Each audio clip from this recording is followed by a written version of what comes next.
Hello, everyone, and welcome to McGill Cares webcast series supporting family and informal caregivers. I'm Claire Webster, a former caregiver, certified Alzheimer care consultant, and founder of the McGill University Dementia Education Program.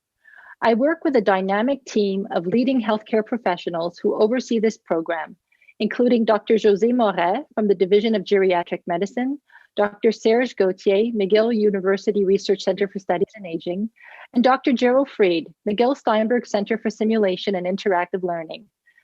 These webcasts are made possible thanks to the generosity of donors. This is a special edition of McGill Cares in recognition of February being Heart Month.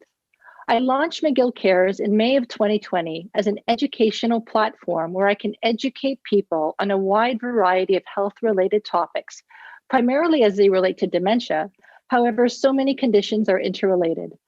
There is a significant correlation between cardiovascular disease and brain health. Healthy heart equals healthy mind. The topic of cardiovascular disease is a very personal one for me. February 6th of this year marked the 1-year anniversary of my 6th pacemaker surgery. Yes, I said 6. I'm the real bionic woman. I've been suffering from a wide variety of cardiac issues since I was 16 years old, and I had my first pacemaker at the age of 19. Each pacemaker has an average lifespan of about 10 years, and due to complications, I required many surgeries and model changes throughout the years. Despite many years of challenging cardiac health issues, I have led a very fulfilling and active life, including playing tennis at a competitive level. I believe there are going to be some photos now from the 1980s with my bouffant hair, and I was actually playing in an exhibition match with Chris Everett Lloyd, for those of you that are familiar with her, and was Gabriella Sabatini. That was the summer before my first surgery. So I played tennis at competitive level. I gave birth to 3 healthy children, and there are very few things that I've not been able to accomplish. I've decided to speak publicly for the first time about my condition in order to raise awareness about the impact of cardiovascular disease, that it can have an impact on anyone at any time. I underwent a series of complications last year during my last procedure where my mortality was brought into question.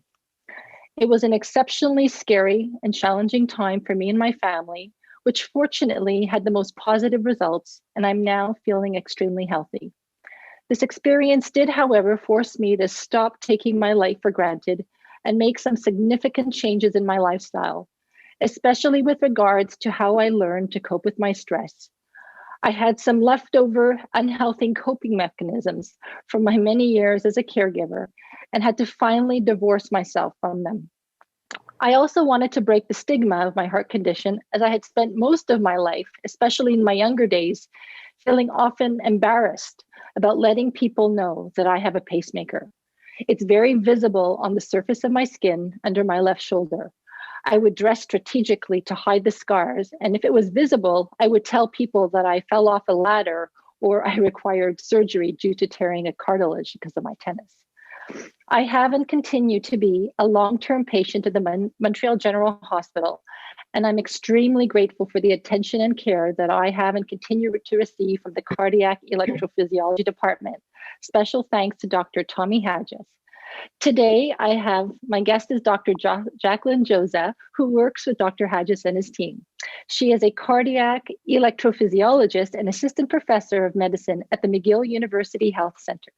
Dr. Joza cares for patients with both general and inherited arrhythmias and has a special interest in ablation of atrial and ventricular arrhythmias, leadless pacemaker implantation, hopefully I'll have one of those one day, and novel techniques in defibrillator implantation. Her current research focuses on physiological pacing, familial sick sinus syndrome, and atrial fibrillation. Welcome to our show. Thank you very much. I'm truly honored to be with you here today, Claire. You really have quite an important story to tell, and you're obviously a very courageous woman. I wish all my patients would be so accomplished going through life like this, and I hope they learned something here today. Well, thank you. So And it's taken me like about 50 years I'm going to be 53, and it's taken me 35 years to feel comfortable enough to come and talk about this. So thank you for being here with me today. So I'll describe a little bit about what I do. So I'm a cardiac electrophysiologist, and that's essentially a heart doctor that specializes in the electrical system of the heart. So the heart beats in an efficient manner because it is dictated by little electrical impulses in the heart. And sometimes those electrical impulses might malfunction. And when they malfunction, that's where we can intervene. So sometimes the heart rate can go too slow and we might need to put in a pacemaker, or sometimes it might go too fast or erratic. And in that circumstance, we might need to do an ablation procedure.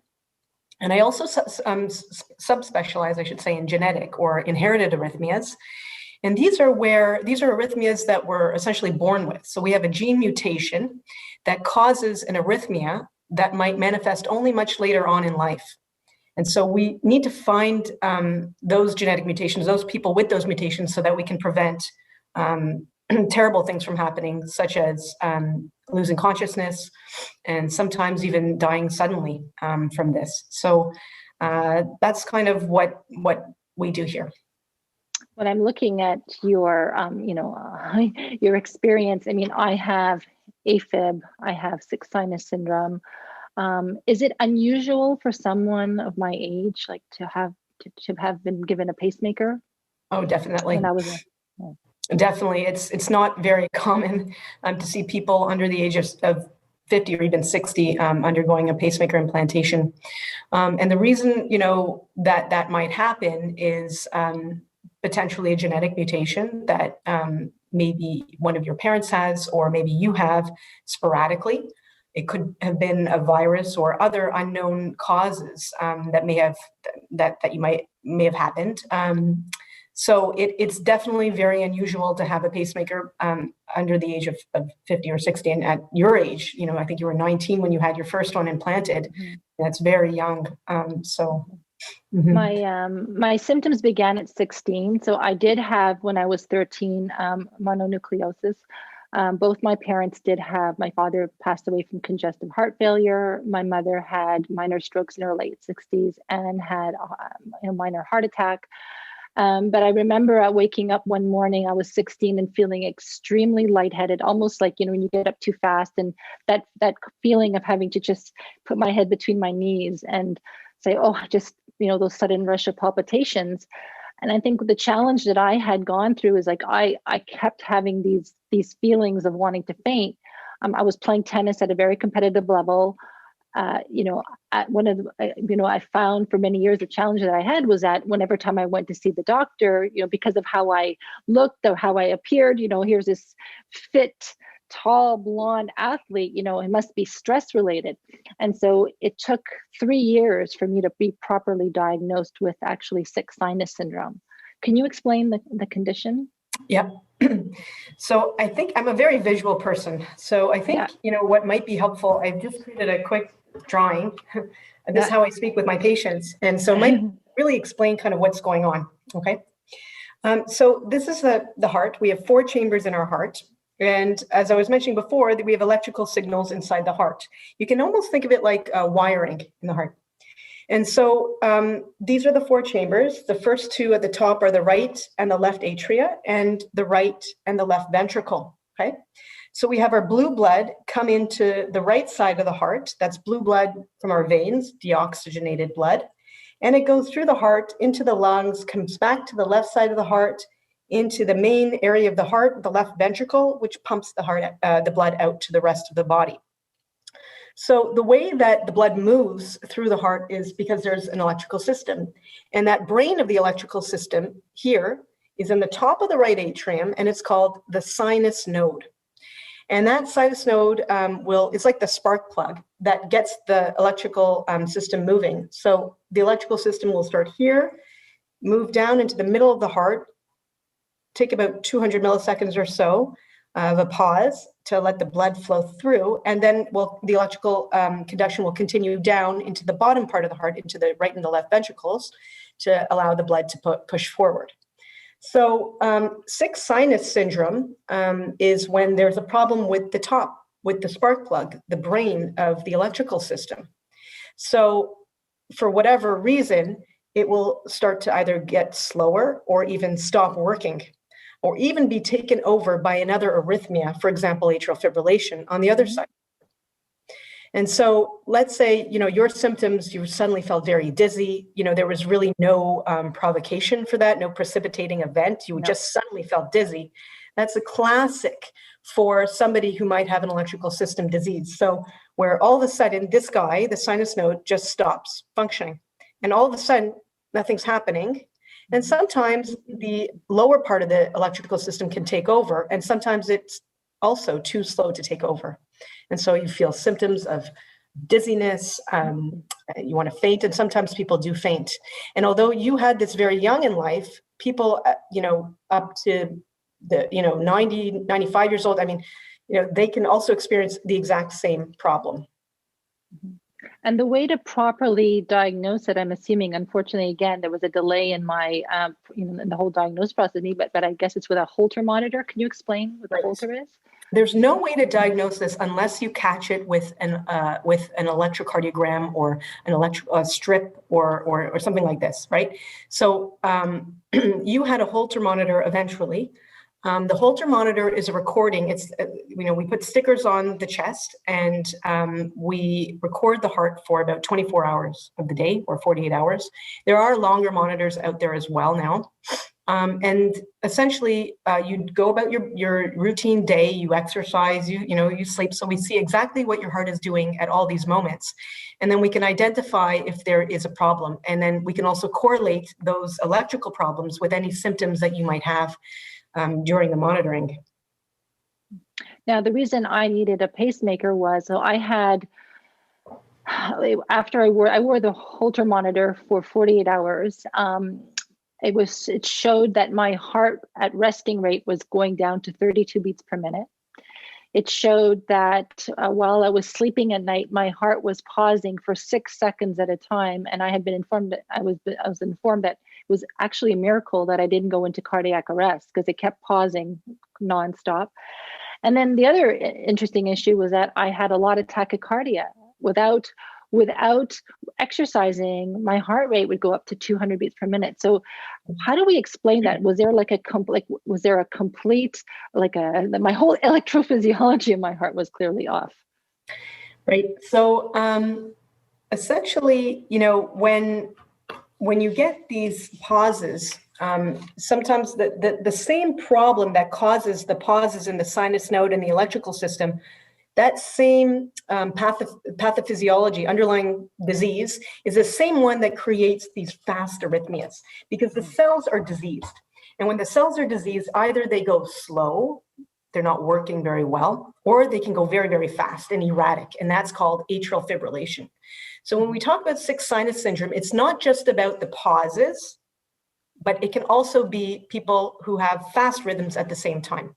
So fast and slow. And it's the same underlying pathophysiology, the same destruction, slow destruction of those cells that are participating in the electrical beat of your heart. So, I 100% agree. If you had not had that Holter monitor, you had not been identified as having those pauses, you might have gone into cardiac arrest, definitely. I do have to say, though, it's probably likely somebody thought, one of your doctors thought, oh, she probably is just a very healthy person and she has an athlete's heart. That's what a lot of people think, when they have slow heart rates. And that is true for a vast majority of people.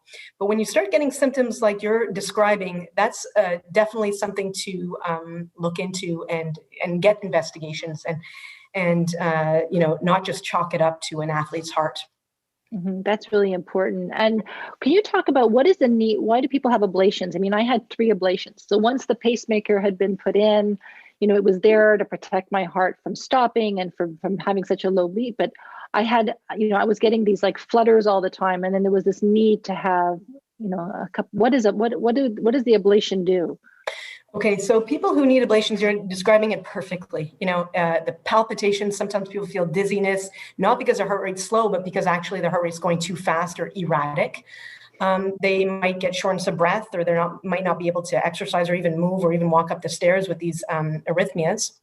So essentially what we can do, you can either get medications for this, so medications that slow the heart rate down. Now for you, that might not have been an option until you had the pacemaker. Once you have the pacemaker put in, then you can safely start to give those medications which slow the heart rate down and prevent those arrhythmias. However, the other option, and now something we're doing much more and more, just because we have new technologies, and it's becoming a much safer procedure even now. I can't imagine what it was like back then. But an ablation essentially is where we put catheters inside the groin and the venous system of the heart. So actually, we actually go up into the heart inside, not on the outside of the heart, inside. And we put electrical wires at certain locations, and we stimulate the heart to see where the problem is. Once we stimulate the heart, once we induce or bring out an arrhythmia, we can diagnose it and therefore go after with a special catheter and burn those cells that are causing the problem. So, many of, your listeners might have heard of atrial fibrillation, atrial fibrillation procedure, and that's essentially where we go up into the heart, cross over into the left atrium, and essentially isolate the electrical activity that's coming from the lung veins that are entering into the heart. And so that's something we're doing more and more. And in fact, many people who have Sinus Syndrome, we might try to do an ablation instead of trying to put the pacemaker in, although yours is a very profound case where you wouldn't have been able to avoid the pacemaker. It must be a case study at McGill with some students. Yeah. What is, can you tell us what's the difference between a pacemaker and a defibrillator? Are there different models, and how is it inserted? And I have given you permission to show my x-rays to explain some of this. Okay, fantastic. So the first x-ray that you're going to see is when you had the first pacemaker implanted, and that is a simple single wire pacemaker. So it's called a single chamber pacemaker. And essentially, it used to be done by surgeons, and now it's done by us, electrophysiologists, because the devices have become a lot more complex lately. So essentially, we make a little incision at your shoulder. That incision is a few, maybe 3 inches long.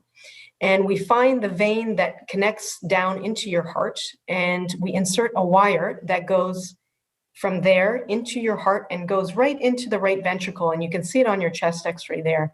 It's going into the very bottom right chamber, and it will sit there, and it will essentially wait for your own beat to come in. And if it recognizes that your own beat is not coming in, then it will give a beat. Okay. Now, normally you should not feel these beats. You should feel just a regular, as if you're, doing your own thing. And that wire is essentially connected to a little battery that sits up at our left shoulder. And you can see that on the chest x-ray as well. Yeah. And then what's the difference between a pacemaker and a defibrillator? Right. So that pacemaker itself is a very simple, it's the most simple device that we have. But now, some people need a defibrillator, and a defibrillator is something that we implant if the heart rate goes too fast from an arrhythmia that's happening from the bottom of the heart. So not an arrhythmia like yours from the top of the heart, but from the bottom of the heart. So, sometimes you've heard of something like ventricular tachycardia, ventricular fibrillation. People might be at risk of getting these because they've had a prior heart attack, or they have a very weak heart from any reason. It could be a genetic problem. And so I just want to show you the difference between I have them here, a pacemaker. So this is a pacemaker. Actually, this is your pacemaker that you have currently, okay? Where we have three, I don't know if you can see, there's 3 holes. Well, the first one you only had 1 hole for the 1 wire that was implanted, and now you have 3. I think we'll show some of those chest x-rays, right?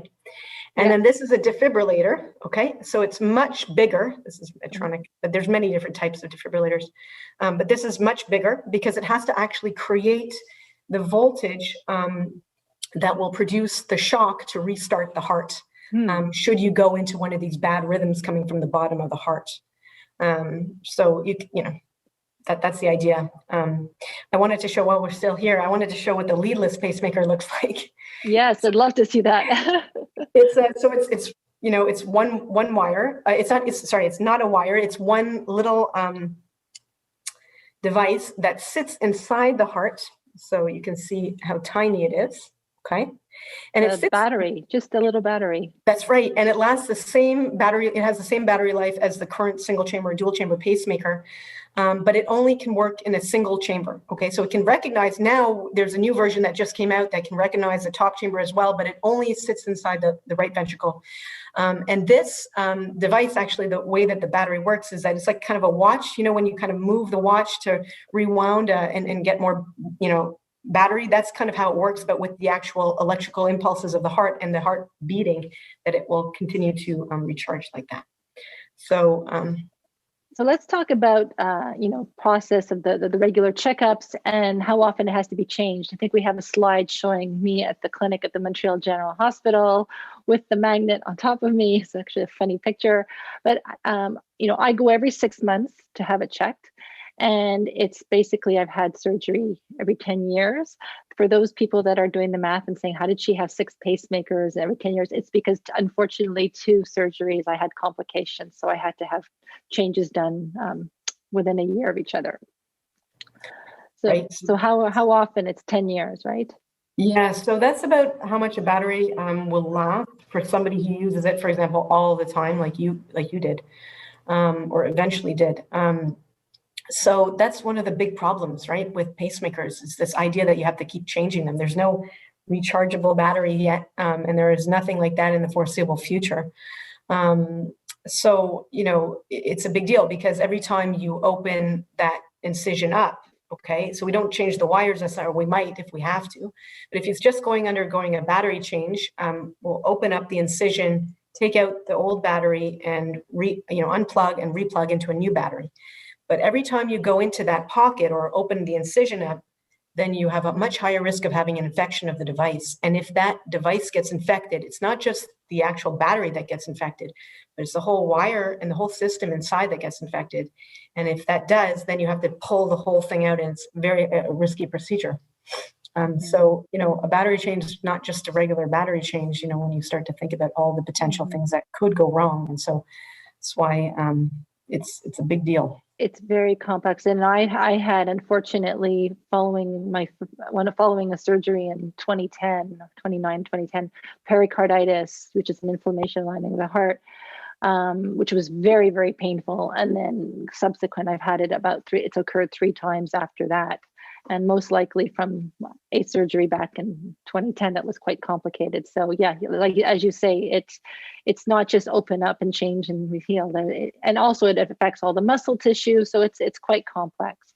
Yeah. So let's talk about restrictions, okay? Because when we were prior to starting the webcast, there's a lot of people of different ages getting pacemakers, and I remember when I first got mine, people were treating me like, that I had all of these, physical challenges, and be careful and don't do this and don't do that. But, we'll show some slides of, throughout the years, I continued to play tennis, I go hiking, I spin. But what are some of the restrictions? You're really bringing up an important point. A lot of people just regress, right? When they feel like they can't move, they can't do anything, but we don't want that at all. We want you to live your life functioning normally, and that's our goal. So if you're not functioning normally with the pacemaker, come back to us, ask us what can we do to potentially help you with that. Mm-hmm. So some of the restrictions, initially when we put this pacemaker or defibrillator in, we tell patients not to really move their shoulder above their arm above the shoulder level. That's because we don't want any of the wires being pulled out when you actually move. And so, like you said, tennis, golf, or swimming, those are all very difficult, or we tell you not to do those in the first few months, and then gradually get back to it if possible. There's some other there's no real restriction to exercise per se, so you can walk and, but that's the main restriction afterwards. And to really be careful, prevent anything from colliding with your pacemaker or getting too close to, to magnets. I think that's, yeah. The magnets were the thing. I mean, I had tried on my son's Fitbit not long ago, and it had an immediate reaction where the pacemaker took off. Airports have always been a challenge. They say that if you have a pacemaker, you're not supposed to walk through the security block. That was to this day. I mean, in a way, with the pandemic, I'm not traveling, but every single time I went to an airport, for me, it was a very, what I would call, embarrassing moments where there was just a lack of discretion. I would go through and I would whisper to the person at security, "I cannot walk through your metal detector." And they would say, "Woman with pacemaker coming through," and everybody's just stopping and looking. And so, that's been I think one of my most like embarrassing challenges that I've had to face. Very embarrassing. Yeah, it's very embarrassing. I mean, patients ask me that all the time. Can they even travel? So you're a great example about how you can travel, you can do your own thing despite having a pacemaker. But it is definitely there's definitely a stigma associated with it. Yeah, there definitely is. And I think part of doing this show today is really breaking that stigma and not hiding. And, because it is my lifeline. And it's important that, for people that are going through this, no matter how old you are, to know that, you could live a really great life and don't hide it. I mean, I'm still very protective of it. If anybody gets near me or my kids try to hug me, I'm very protective, but it shouldn't prevent you from living the best life possible. Oh my gosh, that's so important, those words, because, when I do implant my young patients with defibrillators or pacemakers, and I see them at every visit, I make sure to instill that message that, you can accomplish everything you want in life. And you're a great example of that. And not let this prevent you from doing what you really want to do. So February is Heart Month, and part of doing this webcast was to create awareness about heart disease. Especially with women too. Like, we always think that we're just super women. We could do everything, right? But we don't necessarily recognize the signs and symptoms of a potential heart attack. So and again, with the pandemic, people are afraid to go to the hospital.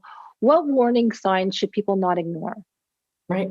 Even my friend's mother just had, my friend called me. I was on the ski hill, and she called me panicking because her mother wasn't feeling well. There wasn't a specific symptom she could say. She maybe felt a little bit of chest tightening when she exerted herself. And then, when my friend told me that she couldn't even put her pants on, to get out of bed to put her pants on, you knew something was wrong. I said, don't go to her house, call 911, get the ambulance. Okay. Mm-hmm. Don't wait. Don't start to think about driving yourself to the hospital. Okay. It's a feeling that you've never really felt before. Okay. It's an uneasy feeling. It might be associated with nausea or vomiting. But there's a sense of a little bit of what we call impending doom. Okay, there's like like a sixth sense, right?